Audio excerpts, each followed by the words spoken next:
मैं doctor JD Ansari आज अपने मरीजों को जिनके गुर्दों में पथरी है उसके बारे में एक बेहद इम्पॉर्टेंट जानकारी देना चाहता हूँ। जब कभी भी आप गुर्दे के ऑपरेशन के लिए किसी ऐसे सर्जन के पास जाते हैं जो गुर्दे की पथरी का ऑपरेशन करता है तो अक्सर आप देखते होंगे कि वो 3 तरह के इन्वेस्टिगेशन करवाता है। गुर्दे की पथरी के साइज के असेसमेंट के लिए और गुर्दे के बारे में जानकारी हासिल करने के लिए। पहला अल्ट्रासाउंड, दूसरा एक्सरे और समटाइम्स सीटी स्कैन। गुर्दे में मौजूद पथरी के साइज का असेसमेंट सबसे जो बेहतर जिस टेस्ट से होता है उसे हम बोलते हैं सीटी स्कैन।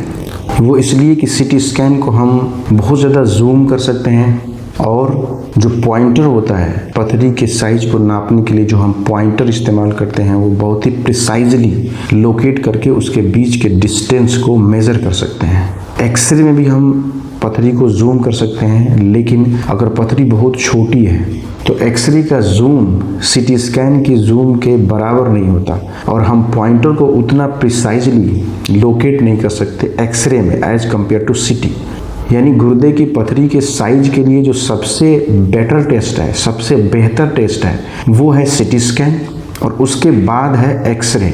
10% केसेस में पथरी एक्सरे के अंदर नहीं आती है, इसलिए ऐसी पथरी के साइज के असेसमेंट के लिए हमें सीटी स्कैन कराना पड़ता है। तो कुल मिला के ये है कि गुर्दे की पथरी के साइज का असेसमेंट सबसे बेहतर जिस टेस्ट से होता है वो है सीटी स्कैन और दूसरे नंबर पे जो टेस्ट है वो है एक्सरे।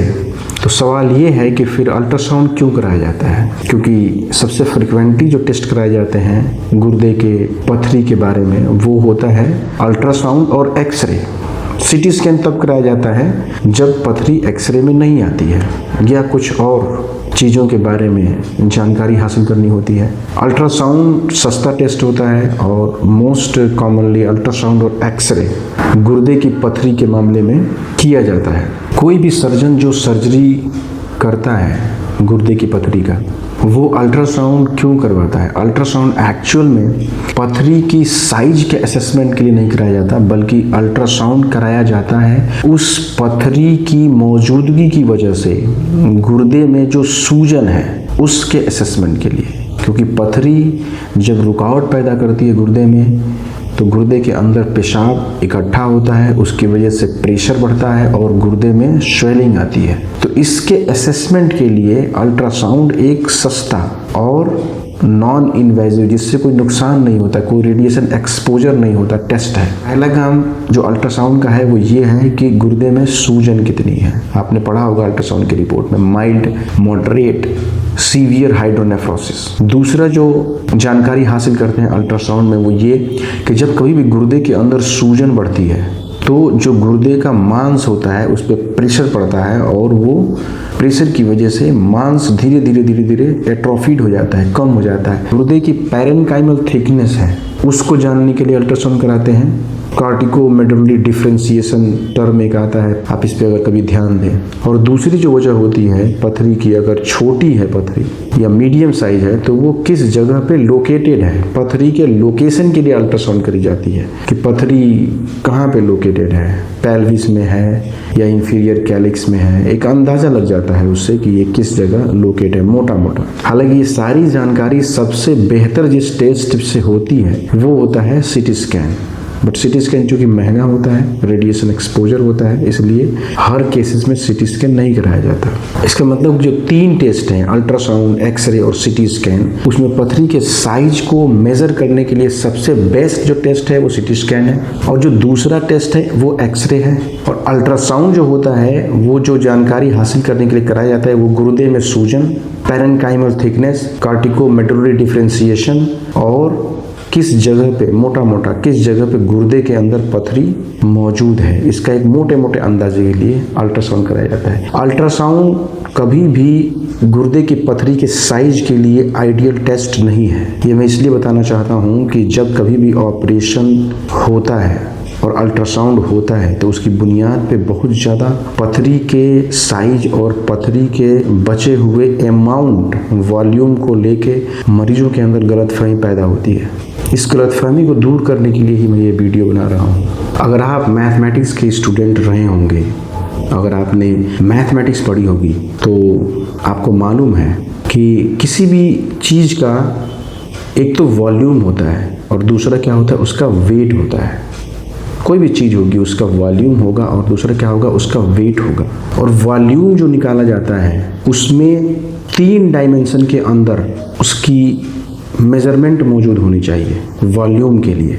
सपोज करिए कि आपने कोई ये पेपर है, पेपर एक चपटी चीज़ है, इसका हम एरिया निकालते हैं। एरिया क्या करते हैं, कितना लंबा है कितना चौड़ा है, इन दोनों को मल्टीप्लाई कर देंगे तो इसका एरिया निकल जाएगा। ये एरिया सिर्फ फ्लैट चीज़ की निकाली जाती है, लेकिन कोई भी सॉलिड अगर चीज़ है उसका वॉल्यूम निकाला जाता है। सपोज करिए कि ये क्यूबॉइड स्ट्रक्चर है, इस क्यूबॉइड स्ट्रक्चर का एरिया नहीं होगा, इसका एक वॉल्यूम होगा। और वॉल्यूम निकालने के लिए हमें इसकी चौड़ाई, इसकी ये लंबाई और इसकी हाइट मालूम होनी चाहिए, तभी आप इसका वॉल्यूम निकाल सकते हैं। वॉल्यूम, लंबाई, चौड़ाई और ऊंचाई, height, LBH, L into B into H, तब जाके आपको मालूम चलेगा कि इसका वॉल्यूम कितना है। वॉल्यूम का मतलब क्या है, वॉल्यूम का मतलब ये है हर चीज का एक वॉल्यूम होता है और एक वेट होता है। वॉल्यूम का मतलब होता है कि इस कमरे में ये कितना जगह ऑक्युपाई कर रही है, ये डिसाइड होता है वॉल्यूम से। मैं इस पूरे कमरे के अंदर, मेरी पूरी बॉडी इस कमरे की जगह को कितना ऑक्युपाई कर रही है, ये डिसाइड होगा मेरे बॉडी के वॉल्यूम से। And weight is different thing. Weight को आपको तौलना है, जाके आप तौलते हैं जैसे कितने किलो का है, ½ kg, 1 kg, 40 kg, 50 kg, that is the weight. Weight depend करती है किसी भी ऑब्जेक्ट की डेंसिटी पे। लोहे का वेट ज़्यादा होगा, रुई का वेट कम होगा। तो इसका मतलब कि हर चीज़ जो होती है, जो 3 डायमेंशनल होती है, उसमें एक तो वॉल्यूम होता है और दूसरा जो होता है वो वेट होता है। वेट उसे निकाल के तौलने के बाद पता चलेगा, वो उसकी डेंसिटी पे डिपेंड करता है। और जो वॉल्यूम होता है, यानी वो चीज़ किसी भी जगह पे अगर मौजूद है तो वो कितना जगह घेरे हुए है, ये पता चलता है वॉल्यूम से। और किसी भी चीज़ का वॉल्यूम निकालने के लिए उसका 3 डायमेंशन के अंदर आपको लंबाई, चौड़ाई और ऊंचाई या मोटाई जो भी हो, 3 डायमेंशनल मेजरमेंट जरूरी है। गुर्दे में मौजूद स्टोन कागज के टुकड़े की तरह नहीं होता, वो एक सॉलिड बॉडी की तरह होता है। वेट आप तभी निकाल पाएंगे, पूरा निकाल के अगर तौलेंगे उसकी जरूरत नहीं है। सर्जन जब कभी भी स्टोन का ऑपरेशन करता है वेट पे फोकस नहीं करता। वॉल्यूम का मतलब है कि वो स्टोन जो गुर्दे के अंदर मौजूद है वो कितना स्पेस घेर रहा है, कितना उसका वॉल्यूम है। सर्जन हमेशा वॉल्यूम को कम करता है, चाहे वो तोड़ के करे दूरबीन की सर्जरी में, चाहे वो चीरा लगा के पूरा का पूरा पथरी को निकाल दे। हमेशा टारगेट ये होता है कि वॉल्यूम जो स्टोन का है वो 0 कर दिया जाए, यानी पूरे के पूरे गुर्दे के अंदर से पथरी को 100% निकाल दिया जाए। अब ऑपरेशन से पहले जो टेस्ट होते हैं, CT स्कैन और एक्सरे या अल्ट्रासाउंड, इनमें से कोई भी ऐसा टेस्ट नहीं है जो स्टोन के वॉल्यूम को बता सके, क्योंकि कोई भी टेस्ट 3 डायमेंशन में स्टोन की मेजरमेंट नहीं देता है। एक्सरे और CT स्कैन स्टोन के सिर्फ 2 डायमेंशन में मेजरमेंट देते हैं, X और Y। Z एक्सिस जैसे मैंने बताया आपको, अगर हम इसकी लेंथ मान लें X और ये चौड़ाई इसकी Y मान लें, तो इसकी मोटाई Z एक्सिस है, ये लंबाई और ये चौड़ाई और इसकी थिकनेस। एक डायमेंशन कभी भी CT स्कैन या एक्सरे में पता नहीं चलता है, हालांकि पता चल सकता है, बट 3 डायमेंशनल स्टोन का रिकंस्ट्रक्शन बहुत महंगा होता है, रेडिएशन एक्सपोजर ज़्यादा होता है, वो प्रैक्टिकली करते नहीं हैं। मोस्ट फ्रिक्वेंटली जो CT स्कैन और एक्सरे करते हैं वो स्टोन के सिर्फ 2 डायमेंशन मेजरमेंट को देता है, और 2 डायमेंशन से आप सिर्फ उस स्टोन के बारे में एक अंदाज़ा लगा सकते हैं कि वो स्टोन कितना 2 डायमेंशन में मौजूद था और अभी कितना छोटा वहाँ पे रह गया है या बिल्कुल खत्म हो गया है। आप ये अंदाजा नहीं लगा सकते हैं कि उसका वॉल्यूम कितना था और कितना वॉल्यूम निकल चुका है और कितना वॉल्यूम अभी मौजूद है। ये सबसे बड़ी, ये सिर्फ एक अंदाजा है कि 100% स्टोन क्लियर हो गया या कुछ बाकी है। सिर्फ CT स्कैन एक्सरे यही बता सकती है, वो कितना वॉल्यूम उसका निकल चुका है ये नहीं बता सकती। अब हम बात करें अल्ट्रासाउंड की। अल्ट्रासाउंड न तो वॉल्यूम बताता है और न 2 डायमेंशन में उसका मेजरमेंट बताता है। अल्ट्रासाउंड की सबसे बड़ी प्रॉब्लम जो है वो ये है कि अल्ट्रासाउंड एक वेव प्रोड्यूस करता है, और जब वो वेव बॉडी में जाके टकराती है किसी भी ऑब्जेक्ट से, अगर वो अल्ट्रासाउंड वेव इस ऑब्जेक्ट को क्रॉस करके निकल जाए और फिर किसी चीज से टकरा के वापस प्रोब के पास आए, तो इसका पूरा 3 डायमेंशनल स्ट्रक्चर बन जाएगा अल्ट्रासाउंड की स्क्रीन पे।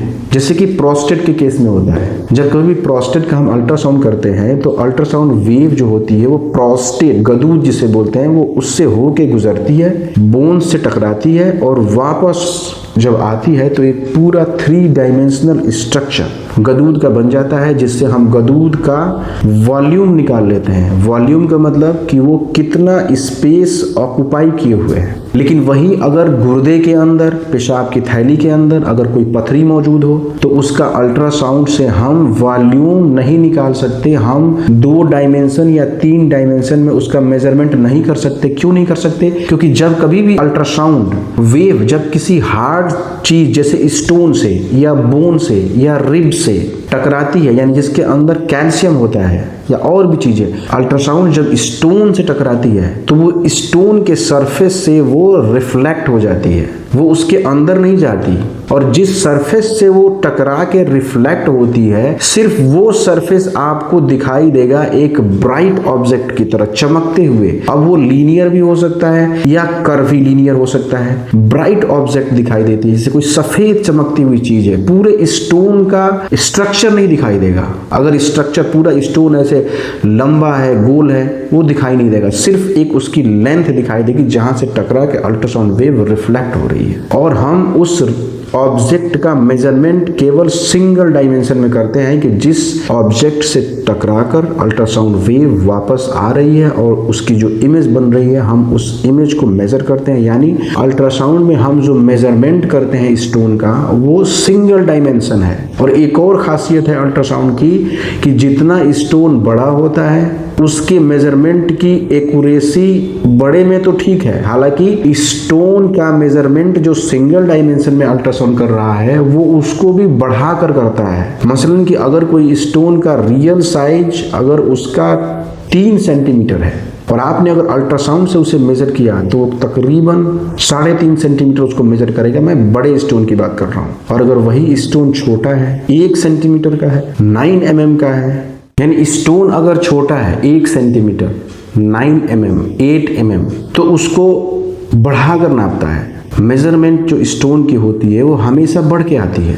सपोज करिए कि अगर 10 mm का है तो वो 12 mm आएगा, 12.5 mm आ सकता है। और एक सबसे बड़ा ड्रॉबैक अल्ट्रासाउंड का ये है कि जब स्टोन बहुत छोटा होता है, लेस देन 2 mm, तो इसके मेजरमेंट का फॉल्ट 100% है। यानी अगर कोई स्टोन 2 mm का आपके गुर्दे में मौजूद है, उसको अल्ट्रासाउंड 4 साढ़े 4 mm भी बता सकती है, क्योंकि ये देखा गया है, ये स्टडी है कि अल्ट्रासाउंड का मेजरमेंट जो सबसे ज़्यादा जो एरर मिलती है वो लेस देन 2 mm या 2 mm के स्टोन में मिलती है, और वो एटलीस्ट 100% से भी ज़्यादा साइज को इंक्रीज करके बताता है। यानी वो 2 को 4 बता देगा, 2.5 को 5 बता देगा, 1 को 2 बता देगा, 2.5 बता देगा। ये प्रॉब्लम PCNL के केस में नहीं आती है जब स्टोन 100% क्लियर कर दिया जाता है। ये प्रॉब्लम आती है जब एक नई टेक्निक जो इस्तेमाल करते हैं, जिसको हम लोग बोलते हैं मिनी PCNL, जिसमें पतले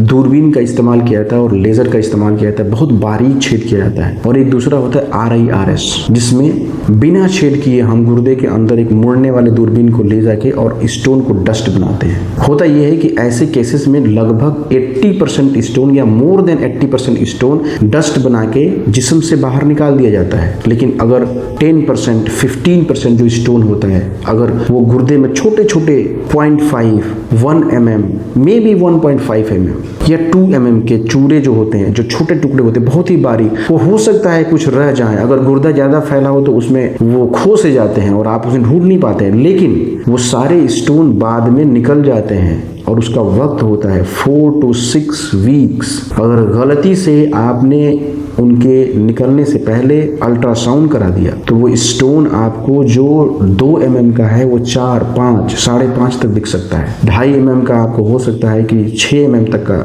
उसमें अल्ट्रासाउंड की रिपोर्ट में आए। और ऐसे अगर 4-5 स्टोन अगर पड़े होंगे तो आपको ये लगेगा कि हमारा स्टोन जो पहले महज 3 सेंटीमीटर का था अभी भी 7.5, 7 और 6 mm के स्टोन पड़े हैं। यानी आपको अंदाजा लगेगा कि हमारे इतने बड़े स्टोन को तो डॉक्टर ने सिर्फ 3 टुकड़े में तोड़ के छोड़ दिया। ये जो प्रॉब्लम है वो सिर्फ अल्ट्रासाउंड मशीन के छोटे स्टोन के साइज में होने वाले मेजरमेंट के एरर की वजह से है। इसलिए जब कभी भी आप अपनी पथरी के लिए सर्जन से, किसी भी सर्जन से मिनी PCNL या RIRS कराएं तो स्टोन के साइज और स्टोन के अंदर जो मौजूद ऑपरेशन के बाद जो वॉल्यूम के असेसमेंट के लिए अल्ट्रासाउंड पे विश्वास न करें। हमेशा या तो सिटी या एक्सरे। अल्ट्रासाउंड स्टोन का वॉल्यूम कितना रह गया है या स्टोन के साइज के असेसमेंट के लिए बिल्कुल मुफीद टेस्ट नहीं है।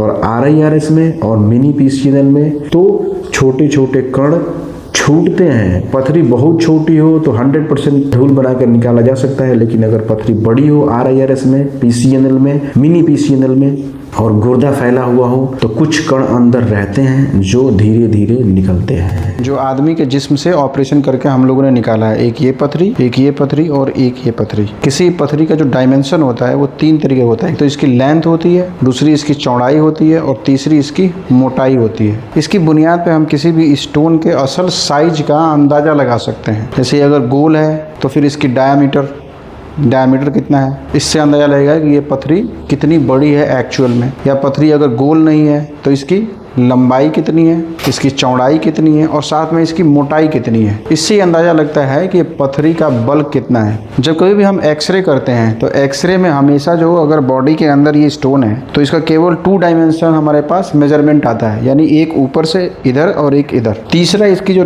थिकनेस होती है ये कभी नहीं एक्सरे में आती है। मार्किंग जो होता है 1 सेंटीमीटर होता है, 4 सेंटीमीटर चौड़ा है और लगभग ये 6 सेंटीमीटर लंबा है। यानी इस स्टोन की मार्किंग जो एक्सरे में आएगी 6 सेंटीमीटर लंबाई, 4 सेंटीमीटर चौड़ाई आएगी, 2 डायमेंशनल। लेकिन जब कभी भी हम अल्ट्रासाउंड करते हैं अल्ट्रासाउंड तो उसमें सिर्फ 1 डायमेंशन नापा जाता है, क्योंकि अल्ट्रासाउंड आप जब करते हो तो जो अल्ट्रासाउंड की वेव जाती है वो इस स्टोन से टकराने के बाद वापस आती है और फिर एक शैडो प्रोड्यूस होता है। तो हम उस शैडो प्रोड्यूस करने वाली ऑब्जेक्ट है उसकी लेंथ को नापते हैं। तो हम इसमें सिर्फ 1 डायमेंशन नाप सकते हैं। यानी जब कभी भी अल्ट्रासाउंड अगर ऐसे नापेगी तो ये लेंथ नापेगी, अगर अल्ट्रासाउंड ऐसे टकराएगी तो ये लेंथ नापेगी। अब कभी सपोज करिए कि हमने किसी आदमी के जिस्म से इतनी बड़ी स्टोन का ऑपरेशन किया, तोड़ के निकाल दिया।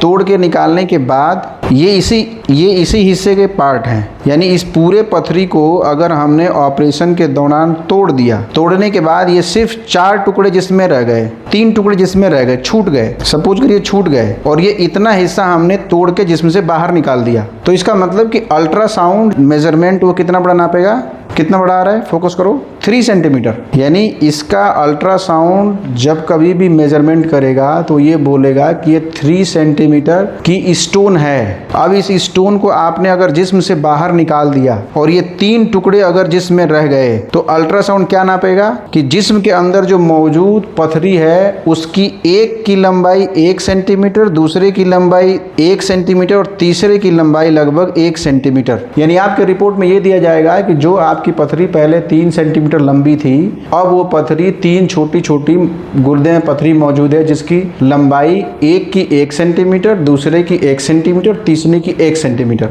अब आप इस बात से ये अंदाजा लगाएंगे कि हमारे जिस्म की पथरी को केवल 3 हिस्से में तोड़ के अंदर छोड़ दिया गया है, जो कि ये बहुत बड़ा कंफ्यूजन वाला बात है। क्योंकि आपके सामने ये मैं बता रहा हूं कि ये पूरी पथरी जो तोड़ के निकाली गई है ये सिर्फ इसके चूरे मैंने अलग किए हैं। ये तब भी 3 सेंटीमीटर की है, ये तब भी 3 सेंटीमीटर अगर नापेंगे तो यहाँ से 3 सेंटीमीटर आ रही है, यहाँ से नापेंगे तो 3 सेंटीमीटर आ रही है। और इसको पूरा तोड़ के निकालने के बाद सिर्फ ये 3 चूरे अगर बच जाएं तो ये बताया जाएगा कि आपके जिस्म में 3 पथरी छोटे छोटे हैं जिनकी लेंथ एक की है 10.1, एक की है 9.8 और एक की है लगभग 9.6। तो अब जब आप अपने दिमाग से अगर जोड़ेंगे इसे तो आपको ये लगेगा कि भाई हमारी हमारी तो 3 सेंटीमीटर की पथरी को डॉक्टर ने 3 हिस्से में तोड़ के जिस्म में छोड़ दिया। हकीकत में है मेरे भाई, आपकी ये सारी पथरी निकल चुकी है। कोई भी डॉक्टर किसी भी मरीज की पथरी उसके जिस्म में छोड़ता नहीं है। ये ज्यादा प्रॉब्लम आती है जब कोई भी मरीज RIRS कराता है या मिनी PCNL कराता है, बहुत ही छोटे। ये तो मैं आपको समझाने के लिए बता रहा हूँ, लेकिन गुर्दे के अंदर जो पथरी तोड़ी जाती है वो बिल्कुल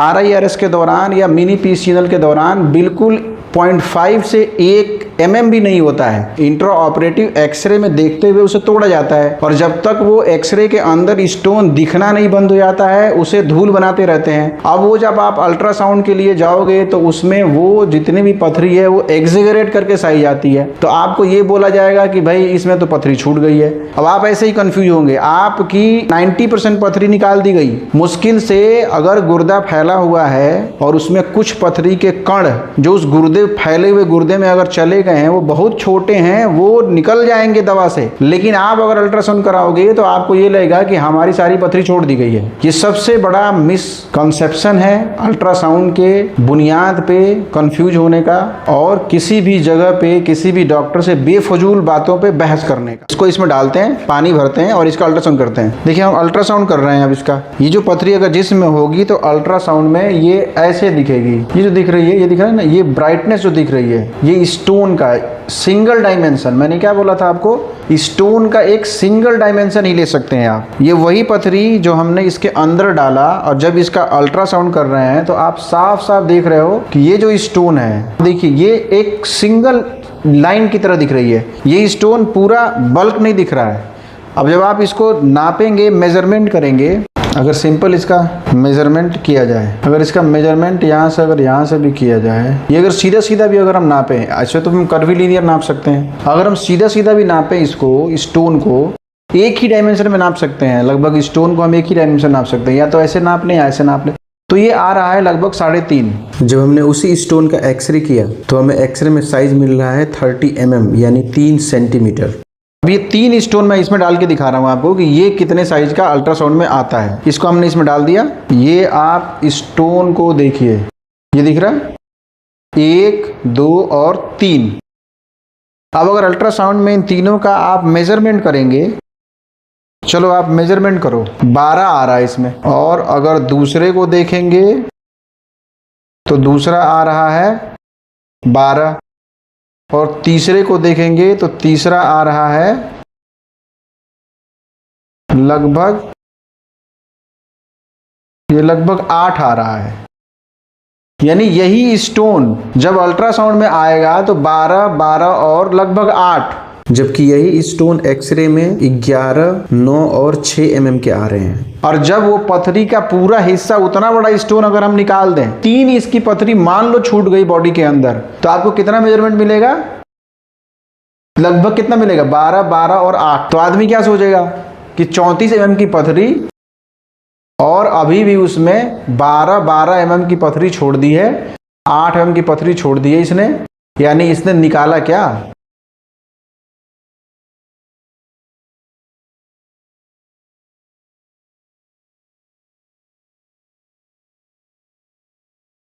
रियलिटी यह है कि 95% से ज्यादा पथरी निकालने के बाद भी अल्ट्रासाउंड की बुनियाद पर आप क्या कंफ्यूज होंगे कि आपकी पथरी लगभग सब छोड़ दी गई है।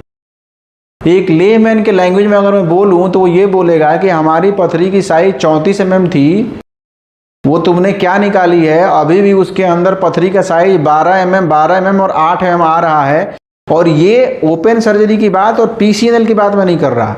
जब कभी भी आप RIRS कराते हैं या मिनी PCNL कराते हैं और गुर्दा चौड़ा होता है, तो ऐसे केसेस में 95% पथरी बाहर निकल जाती है। कुछ पथरी छोटे छोटे चूरे जो होते हैं वो बहुत छोटे होते हैं, वो पथरी के चूरे बहुत छोटे होते हैं और वो गुर्दे में फैल जाते हैं, जो बहुत लंबे दिखते हैं, बहुत बड़े दिखते हैं। इसलिए बोला जाता है कि RIRS में कुछ चूरे अगर छूट भी गए हों, क्योंकि उसकी लिमिटेशन है, वो कम से कम 6 हफ्ते 8 हफ्ते में धीरे धीरे निकल जाएंगे। मैं उम्मीद करता हूं कि आप लोग ये शायद कुछ क्लियर होगा।